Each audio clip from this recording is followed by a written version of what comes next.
Welcome to Discovering the Northwoods from the Manitowish Waters Historical Society. We will take you on a journey through our local history with the help of primary source documentation. To learn more about this rich history or about the Historical Society, check out our website at nwhistory.org. There you will find blog posts, show notes, our YouTube channel, and a full transcription of this episode, including photographs.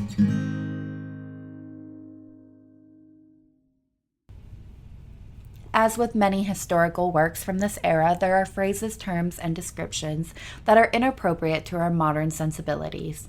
The Manitowish Waters Historical Society in no way condones these offensive remarks or passages. The document for this episode was recently acquired. This 70-year-old document looks back to the area's conservation into the late 19th and early 20th century. I Saw Conservation Grow by Harry Kozel explores the time through stories of the old-timers. Today's episode is read by me, Brenna Riley. I Saw Conservation Grow by Harry Kozel. Since the days of the white pine log drivers down the Manitowish River through the cutout and get-out era, and that period during the early 20s when thousands of acres of Iron County burned over, the conservation as we know it today has come a long way. Let's quote some of the old-timers. Matt Plunkett, Manitowish. Matt has been in and around Iron County since 1891. His first job was with the Chippewa Lumber and Boom Company on a steamboat that plied the Manitowish chain of lakes, towing the white pine logs to the dam for their ride down the river.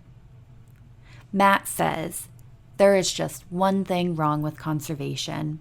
It should have been started 100 years ago. More timber burned than was ever cut." He recalls one fire in the vicinity of their old farm that was fought for 3 weeks to save the buildings. The Powell Marsh burned often, and on occasion the peat burned through the winter. The deer, Matt reports, were very scarce in the 90s, for there wasn't much for them to eat in the big timber. Second only to fire control, Matt believes is the tree planting program and is sorry the CCC and WPA did not devote more time towards that end. M.E. Brandt, Mercer. Mr. Brandt was here when Mercer's first election was held in 1909. Things were rugged in those days. 204 votes were cast in the election, almost twice as many as the number of residents. He says the first conservation effort were to improve fishing. In about 1910, Mr. Sherlock, a summer resident on Long Lake, applied for federal fish for planting. When these fish were received, Fred Vaughn planted them in Long Lake. But it turned out they were northern pike instead of wall-eyed pike as supposed. For in a few years, they were being caught and slowly spread throughout the entire turtle chain of lakes. Through the efforts of the Jerome Fishing and Hunting Club, a planting of crappies was made in Trude Lake in 1915. Whether the introduction of these 2 new species was a wise conservation move is still being questioned today. Forest fires were a steady diet for Mercerites between the years 1910 and 1928, when an organized fire control system began to take effect under the supervision of Forest Ranger V.A. Moon. The spring of 1925 was very dry, and by the 1st of May, the mature stands of balsam, which covered the area north of Mercer, were really in fine shape to burn. Early in May, that day came. With a high west wind to usher it in, the fire of a party burning brush on Rice Lake took off across Echo Lake, almost 1/4 mile wide at this point, and was endangering buildings on the north edge of the town. Every able-bodied person turned out to fight fire. Flames were extinguished on the roof of the Krause buildings, and the fire swept on. According to Leonard Shields, the fire jumped Ox Bowl Lake. The firefighters were helpless to prevent the barn on the Dan Shea farm from going up in flames. Although they managed to save the home after Leonard and Guy Wing had taken Mrs. Shea and her nurse out of the fire area by boat up the river. By that time, the river was the only means of escape. The fire finally slowed down in the wet swamps east of Spider Lake and was stopped after burning approximately 4,000 acres. Charles Harper, Mercer. One of the oldest old-timers in Mercer is Charles Harper, who was here before the white pine was all cut in 1894, when Williams and Libby had a sawmill near Hanneman's store. He owned an extra-large team of oxen and logged for the Scott and Howe Lumber Company. Charlie was the only fall log drive I have ever heard of from Fisher Lake to Echo Lake. Because the crew all carried rifles and hunted deer all the way down, it became known as Winchester Drive. He agrees with the rest of the old-timers that deer were scarce 40 to 50 years ago, and I'm sure he remembers one of those seasons, for in 1908, a hunter from Milwaukee shot him for a buck. He says lynx, bobcat, timber wolves, fisher, marten, and mink were plentiful, but no beaver. You should hear some of the tales of his trap lines and hunting trips. Al Seifert, Springstead. Al Seifert and his two sons, Everett on the Turtle Flowage and Irvin on French Lake, had been ardent conservationists since their arrival in the country in the year 1910. Being in the resort business, they watched the trend of conservation grow from the early fish fry plantings, which were shipped by train in 1918, through the reforestation efforts of the CCC in 1931, to the growth of the Forest Protection Division of the present day. Everett says the whole country burned over in 1920 to 1921. They fought fire for 3 weeks to save the buildings in the community, and a train waited at Powell in case the people had to be evacuated. Their only tools were shovels and wet, gunny sacks. And they thought everything would be under control when Ranger V.A. Moon drove out in his Model T and gave them backpack pumps to use on the fires. Al had an interesting comparison on the roads they used to have. He left Waukegan, Illinois on May 12, 1916, with a car and arrived at the Primps residence on French Lake 21 days and 3 bridges later. A lack of highway markers was a great problem. At Tigerton, Mr. Seifert was directed to Phlox to keep left for 27 miles. After driving 57 miles, he found himself 6 miles west of Tigerton.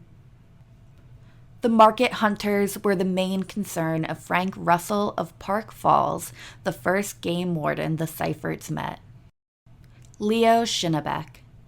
Leo Schinnebeck arrived just in time to witness the last big white pine drive down the Flambeau River in 1905.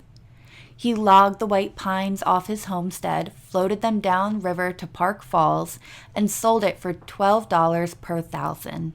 Leo learned about forest fires the hard way, for he was burned out while working at Park Falls in 1910, just after building a new log house. To save time, he bought lumber from the sawmill town of Emerson and rafted it down the river to the homestead. After Hines started logging the hardwood and hemlock in 1912, fire was a constant threat. As people burned and slashed areas after cutting, the idea being to sell the land to settlers for farming. Nobody gave a damn when it burned, Leo says. The land could be covered with forest now if there had been no fires, and someone could be cutting pulp on those bare hills. Heino Hamela, Van Buskirk. Heino can tell us both sides of the story on timber. Since 1913, he helped cut a lot of the original stand of timber. And in 1935, he started to work for Iron County on the Forestry Committee. He estimates that 5 million trees had been replanted in Iron County during the last 16 years. Another worthwhile project has been the replacing of 1,650 old wooden survey corners with permanent brass-capped iron pipe. Public opinion in the early days, says Heino, was not in opposition to the suppression of forest fires, but everyone felt it was a hopeless, impossible task, especially in the slash areas, and all anyone could do was save the building by backfiring and letting the fire go on its way. According to the old files of the Iron County News, there were only 162 deer, averaging 160 pounds, reported killed in 1921. In 1922, only 136 were reported killed.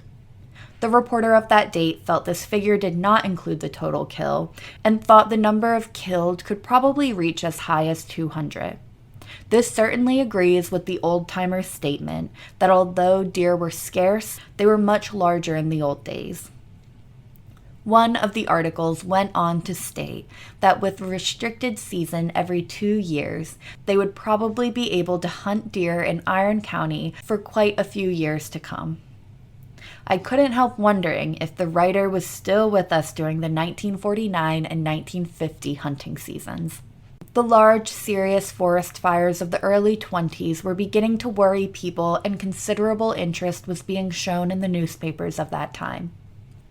Articles were noted in most of the spring and fall issues on the need for forest fire prevention and the need for replanting the large burned over and barren areas. By 1929, everyone seemed to agree on the urgent need for organized fire control.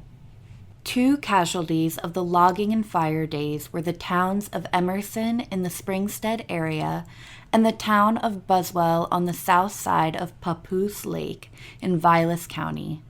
Emerson died a natural death with the end of the White Pines, lost its post office in 1916, and slowly faded out of existence. The end of Buswell came abruptly one day in May 1917. When a fire that had been smoldering north of the town for several days was brought roaring through the town by a high northwest wind.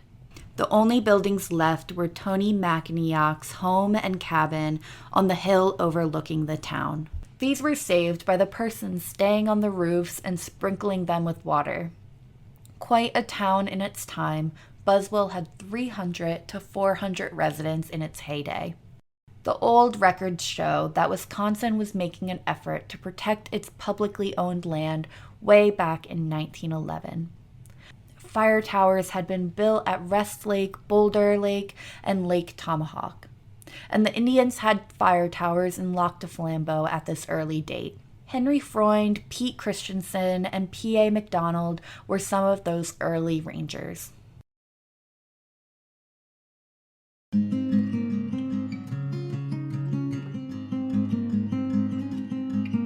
Thank you for listening to this episode of Discovering the Northwoods. To learn more, you can check out our show notes at mwhistory.org.